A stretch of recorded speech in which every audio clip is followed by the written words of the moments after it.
August 5, 2010. In the arid expanse of northern Chile, the sun rises over the Atacama Desert, painting the barren landscape in shades of gold and amber. The San Jose copper-gold mine, a labyrinth of shafts and tunnels, wakes with the familiar rhythm of machinery and human toil. For 33 men, descending into the earth is routine. Another day of labor, another day of risk. The chatter of miners, laughter, and the clanging of pickaxes echo faintly through the shafts. Outside, families watch the horizon, unaware that today would change their lives forever. One by one, the miners board the cage that will take them 700 meters underground. Conversations hum quietly. Some joke, others focus on the tasks ahead. The cage rattles, steel cables groaning as it descends deeper into the earth. Darkness swallows them, and with it, the safety of the surface. The familiar glow of sunlight fades, replaced by the dim, flickering lamps attached to helmets and machinery. Deep below, the mine's veins twist unpredictably, a constant reminder that the earth is as unforgiving as it is rich. At 1400 hours, a deafening roar shakes the mine. A section of the ceiling, weakened over decades, collapses without warning. Tons of rock crash down with unrelenting force. Dust fills every corner of the tunnels, and muffled screams echo off fractured walls. Miners are thrown to the ground, bodies scrambling for purchase. The lights from headlamps flicker and die under the dust's suffocating cloak. Panic grips the survivors. Every instinct screams flight, but the exit is blocked. Debris crushes the familiar corridors, turning them into a maze of jagged rock. In that instant, life above ground is cut off from the men below. Silence falls like a shroud. Then, the panic begins. As dust settles, the survivors regroup. Their breaths come in ragged gasps, lungs burning from the choking air. Among them, Mario Sepulveda, a veteran miner, steps forward, his voice cutting through the chaos. "Stay together. Don't panic. We'll find a way out." His calm authority stabilizes the group, but fear is relentless. Tunnels they knew by heart are gone, replaced by fractured passages and looming rock walls. Water begins to seep from broken pipes. The air is heavy, stifling. Hunger and thirst creep in as the hours stretch. Their world is now a tomb of rock, metal, and darkness. Meanwhile, on the surface, families begin to worry. Hours pass. Calls go unanswered. A mother paces, wringing her hands. A father stares at the mine entrance, hope battling dread. Authorities are alerted. Initial rescue teams mobilize, but the enormity of the disaster is not yet clear. Reporters arrive, cameras flashing. Panic spreads, not just below ground, but in the hearts of those who love the men trapped beneath thousands of tons of rock. The miners begin to organize.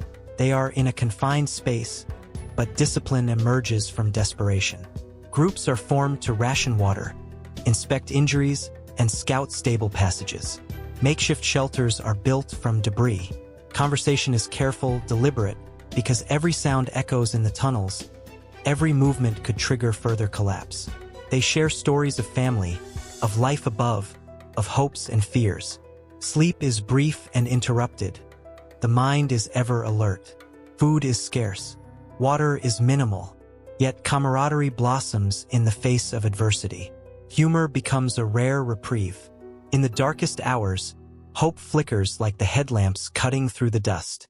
Night falls in the mine, though time is a blur underground. Darkness envelopes the men completely. Every drip of water, every subtle shift of rock is amplified. Shadows seem alive, moving across jagged walls. Whispers of fear thread through the group. Mario Sepulveda keeps them focused, speaking softly. "We stick together. We wait for rescue." The men lie on the cold rock floor, heads on makeshift pillows of debris, eyes wide open. Sleep teases but never fully comes. The first night underground is a trial, a baptism into a new, terrifying world where survival is measured by patience and mental endurance. On the surface, the news spreads rapidly. Families demand answers. Authorities issue statements, but uncertainty dominates. International media begin covering the story. The mine's owners and government officials begin planning a rescue, but every plan is fraught with risk. Deep underground, the miners are unaware of the global attention. Their world is a confined tomb of dust, rock, and dim light. Yet even here, hope persists in quiet murmurs, small acts of kindness, and shared determination to survive. As the second day dawns above ground, the trapped miners begin to realize the true magnitude of their predicament. The tunnels are fractured, the air thick with dust, and sunlight is a memory they cannot reach. Yet within the darkness, human resilience emerges. Mario Sepulveda and other experienced miners take charge, organizing the group into teams: water collectors, debris inspectors, morale officers. Every minute is planned, every movement measured. They use tools at hand to clear small passages, stabilize weak areas, and create rudimentary living quarters within the debris. Each day is a careful balance between survival and sanity. Food is scarce. The miners dig through whatever supplies they can find. A few granola bars, small portions of dried meat, and emergency rations. Water is trickling through fractured pipes, collected painstakingly in makeshift containers. The rations are carefully divided among all 33 men. Every morsel, every sip is accounted for. Hunger gnaws at the edges of their focus. Yet, in this adversity, they find strength in one another, sharing stories and keeping spirits alive with humor and encouragement. Every laugh becomes a precious moment of light in a world of shadows. The collapse left injuries, sprains, cuts, bruises, but the real danger is unseen: dehydration, malnutrition, and the slow erosion of hope. One miner suffers from severe cramps, another from a deep laceration infected from the dust and dirt. Using improvised bandages and basic first aid, they care for one another, improvising solutions to life-threatening problems with ingenuity and courage. Mental strain is perhaps even more insidious than physical pain. Fear, isolation, and uncertainty gnaw at their resolve. Yet they cling to discipline, unity, and the faint hope that the world above is searching for them. In the suffocating darkness, relationships deepen, friendships strengthen, leaders emerge. The miners rely on one another not only for survival, but for emotional sustenance. They share memories of families, children, and loved ones, each story a thread binding them together against despair. Arguments flare occasionally, but they are brief and quickly resolved. Every decision, who takes the lead to clear rubble, who distributes water, is made collectively. Cooperation is survival. Alone, any one of them would not last. Together, they endure. Every shared laugh, every comforting word is a lifeline against the oppressive darkness. Hours stretch into days, and the lack of contact with the surface intensifies anxiety. The miners are acutely aware that each passing moment is a gamble with fate. Dust-coated walls and shifting rock remind them that the mine is unpredictable, capable of claiming lives silently and suddenly. The absence of light skews perception. Time becomes a fluid, disorienting concept. Morning, afternoon, night, they blend into one continuous challenge.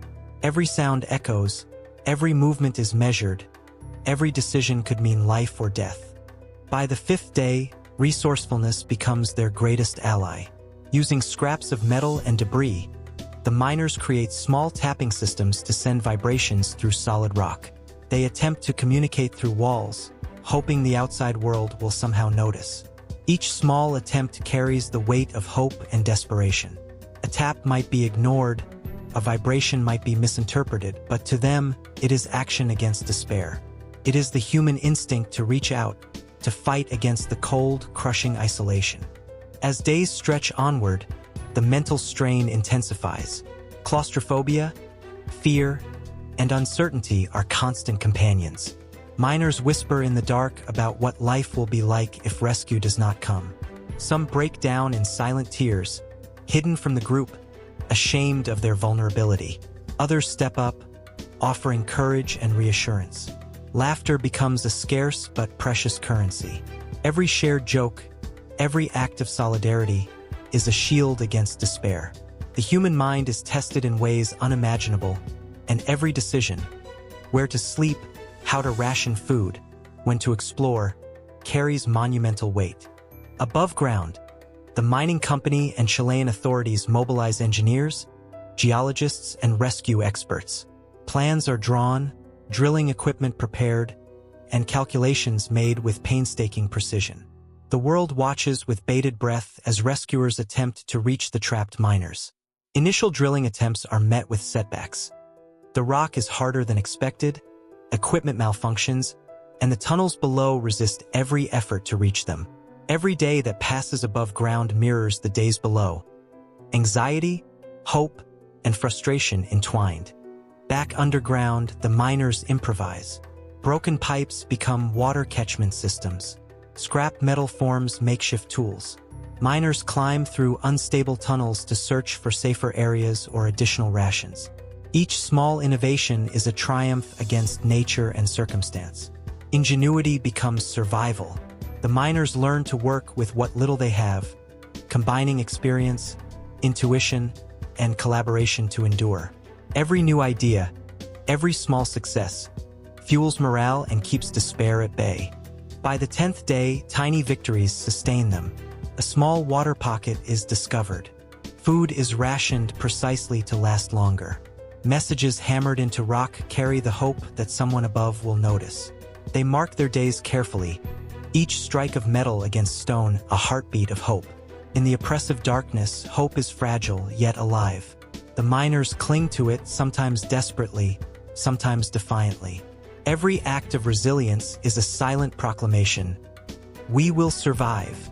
Though physically cut off, thoughts of family never leave the miners' minds. Each remembers a child's laughter, a spouse's smile, or a parent's advice. They speak of these memories quietly, allowing them to fuel courage. Occasionally, tears are shed, but they are shared and absorbed by the group, transforming individual vulnerability into collective strength. The bond of brotherhood grows deeper with every hardship endured together. In the midst of fear and darkness, love becomes both anchor and compass. 2 weeks underground, and the struggle reaches a new intensity. Tensions flare briefly as fatigue, hunger, and fear press relentlessly. Arguments spark but are quickly tempered by the shared understanding that survival depends on unity. Water and food are almost gone, and the miners begin to understand that every hour is precious. The rock above is unyielding. The earth is patient, indifferent. Yet within this indifference, the human spirit asserts itself. Courage is measured not in heroic gestures, but in the quiet perseverance of men refusing to surrender to despair. Every day is a battle, and they fight it together. By the 3rd week, the miners have settled into a harsh routine. Life underground has become a delicate balance of rationing, monitoring health, and maintaining hope. Hunger gnaws relentlessly, water is carefully divided, and every movement is calculated. Yet within this suffocating darkness, ingenuity thrives. Broken pipes are patched, debris is cleared cautiously, and each miner takes turns exploring slightly safer tunnels. The days are long, filled with labor, fear, and whispered conversations. Time is measured not by clocks, but by shared meals, small victories, and the rhythm of survival. Isolation and darkness begin to take their toll. Sleep is fragmented. Some miners experience hallucinations. Shadows become shapes, echoes take on voices. Fear and uncertainty are constant companions. Yet, amid the mental strain, a remarkable camaraderie emerges. The miners talk openly about their fears, console one another, and use humor as a tool to fight despair. Mario Sepulveda and other leaders continue to inspire discipline and hope, reminding everyone that survival is a collective endeavor. Each small task accomplished is a beacon in the oppressive blackness. Food is almost gone. The miners stretch every morsel, dividing it into minute portions that must last days. Water is equally precious. Drips from fractured pipes are collected with utmost care. Even the smallest drop is rationed. Ingenious storage systems are devised using discarded cans and containers. Each miner learns patience and calculation, how to consume just enough to survive while avoiding the brink of dehydration. Every meal is a lifeline. Every sip a reminder that life persists underground despite overwhelming odds. To preserve sanity, the miners develop small rituals. Some recite prayers, others share stories of families and children, reminiscing about birthdays, weddings, and past adventures. Singing quietly becomes a nightly routine for some, a reminder of life above. Laughter, though rare, echoes through the tunnels, a defiant refusal to succumb to despair. These rituals, small and fragile, become crucial to mental survival. Each story, each whispered memory, is a thread weaving hope into the fabric of their endurance. Above ground, Chilean authorities, engineers, and international experts work tirelessly to reach the trapped miners. Drilling plans are drawn with extreme precision, as the mine's depth and unstable rock formations make each attempt perilous. Rescue capsules are designed, tested, and modified repeatedly. The media broadcasts every setback and breakthrough, amplifying the world's anxiety. Families wait, holding on to hope, while engineers calculate angles, drill strengths, and safety measures. Every misstep could jeopardize the operation and the lives below. By the 30th day, drilling reaches unprecedented depths. Miners below can feel vibrations through the rock, small tremors that suggest the surface is reaching out. The first tangible connection sparks a cautious hope. Every miner waits in tense anticipation. Finally, thin steel rods probe the tunnels, followed by cables and small cameras. These first signs of contact are met with restrained jubilation below, tempered by years of experience in the harsh, unpredictable mine. Every vibration is celebrated. Every sound is scrutinized. As weeks drag on, physical health becomes a mounting concern. Limited nutrition, damp conditions, and cramped quarters cause fatigue, skin infections, and dehydration symptoms. One miner collapses briefly, prompting an emergency response by the group. Using medical knowledge and improvised treatments, they stabilize each other. Emotional strain compounds physical hardship. Some miners cry silently, others pray fervently. Every small success is monumental. Every setback is terrifying. Life has become a delicate thread, suspended by courage, skill, and cooperation. The miners implement psychological tactics to maintain alertness. Games are invented, exercises performed, and shifts of exploration organized. Mindfulness and meditation, improvised under harsh conditions, help to fight despair. Each miner takes turns leading activities that boost morale. This is not leisure, it is survival strategy. Mental resilience becomes as vital as physical endurance. Together, they create a fragile ecosystem of hope, ingenuity, and shared responsibility. Around the world, the story captivates millions.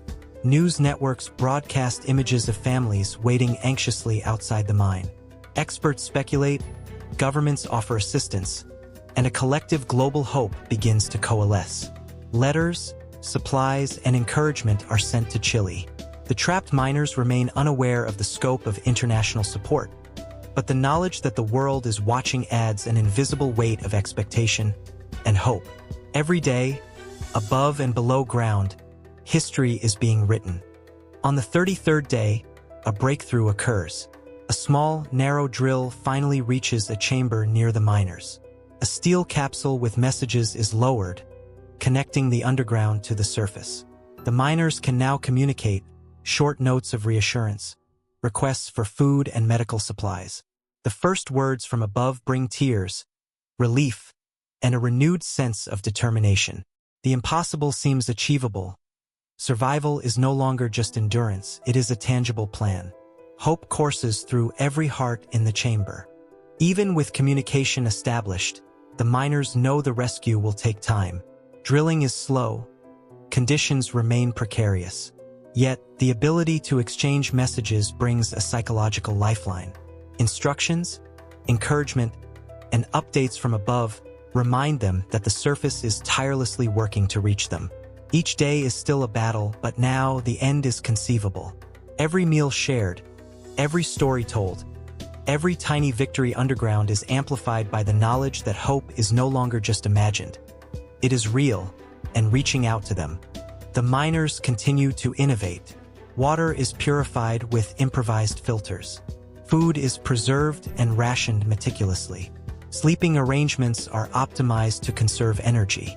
Ventilation shafts are cleared to maximize airflow. Every action is deliberate. Every innovation is life-saving. These men, trapped under unimaginable conditions, redefine ingenuity. Their environment is unforgiving, but they refuse to be broken by it. Every act of adaptation is a testament to the resilience of the human spirit. As the miners enter their 7th and 8th week underground, tension reaches unbearable heights. Food and water supplies are stretched to near breaking points. Fatigue and pain have become constant companions. Yet within this adversity, the miners display remarkable resilience. Each day is carefully structured. Shifts to explore tunnels, ration food and water, and maintain the fragile infrastructure that keeps them alive. Mental strength is tested as strongly as physical endurance. The group understands that every movement, every decision, carries profound consequences. Silence often fills the tunnels, punctuated only by the drip of water and the distant echo of earth settling above. Above ground, engineers and rescuers work with painstaking precision. Each drill, each measurement is calculated to minimize risk. The rock is stubborn, unyielding, and the equipment groans under immense pressure. Global attention intensifies. Media crews, anxious families, and government officials anxiously monitor progress. After weeks of meticulous drilling, the breakthrough arrives. A narrow borehole finally pierces the chamber where the miners are located. The first tangible connection to freedom is made. The miners, exhausted yet alert, hear the faint but unmistakable vibrations from above. It is a sound that carries hope, a promise that their ordeal is nearing its end. Simultaneously, engineers design and test a custom rescue capsule, nicknamed the Phoenix, small enough to navigate the narrow shaft yet strong enough to support each miner. Safety measures are double-checked, straps are reinforced, and communication lines are established. Every test, every calculation is critical. A single mistake could be catastrophic. Meanwhile, psychologists prepare miners mentally for the extraction process, explaining procedures and preparing them for the confined ascent. Hope and fear intertwine, as the reality of imminent rescue meets the exhaustion of 51 days underground. Underground, the miners react with a mixture of relief and anxiety. They are painfully aware of the risks. The shaft is narrow and the capsule is small. Yet the very existence of a rescue plan ignites renewed determination. Instructions are carefully reviewed. Each miner prepares mentally for the ascent. The group rallies around one another, offering comfort and encouragement. Even in these final moments, the spirit of camaraderie and courage shines brightest. Every hand clasped, every word of reassurance, strengthens the fragile thread of hope stretching from the depths to the surface. On October 13, 2010, after 69 days underground, the first miner is placed into the Phoenix capsule. Tension grips everyone above and below. Families clutch each other in fear and anticipation. The capsule begins its slow ascent through the narrow borehole. Every second is magnified. Finally, the miner emerges into sunlight, blinking against the brightness, overwhelmed by freedom. Cheers erupt both at the mine entrance and across the world. The first rescue is a triumph of engineering, planning, and human resilience. It proves that survival, courage, and unity can overcome even the most insurmountable obstacles. The rescue continues, miner by miner. Each ascent is meticulously timed. Engineers monitor conditions constantly, adjusting for safety. For the men below, every passing minute is a mix of anxiety and hope. They watch, waiting for their turn, knowing the capsule will carry them from darkness to light. Stories of resilience, solidarity, and courage echo through the tunnels. Each emergence into the sun is celebrated quietly below and jubilantly above. The process is slow, deliberate, and precise, a necessary orchestration to ensure no life is lost. Even as rescue progresses, the psychological impact of 69 days underground remains palpable. Miners recall the moments of despair, the fear, and the relentless darkness. They reflect on the bonds forged in extreme adversity, the laughter amidst tears, and the discipline that sustained them. Every miner emerges physically exhausted but mentally transformed. The ordeal has reshaped their understanding of courage, hope, and the limits of human endurance. They have survived the unimaginable, and each step towards sunlight is a testament to the indomitable human spirit. Above ground, families await anxiously, emotions raw.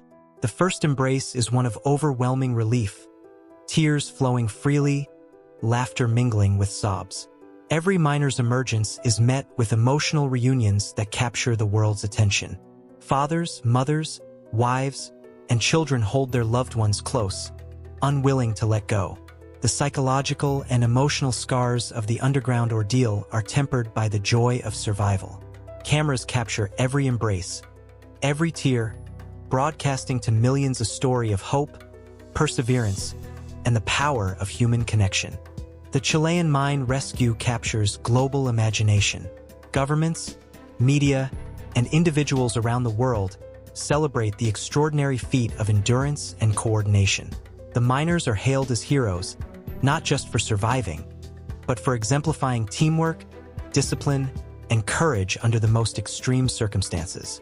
Engineers and rescuers are equally celebrated, their meticulous planning and daring innovations proving that human ingenuity can overcome nature's harshest challenges. The story becomes a timeless example of hope and perseverance against all odds. Looking back, the 69 days underground were more than a physical struggle. They were a testament to the strength of the human spirit. Every fear, every hardship, and every small victory contributed to survival. The miners learned to rely on each other, to innovate in impossible conditions, and to maintain hope when all seemed lost. Their story is a blueprint for courage. Patience, discipline, ingenuity, and solidarity can illuminate even the darkest depths. The San Jose mine will forever be a monument to endurance, and the names of those 33 miners engraved in history as symbols of survival and resilience. From the depths of darkness to the brilliance of sunlight, the Chilean mine rescue is a story of triumph over unimaginable adversity.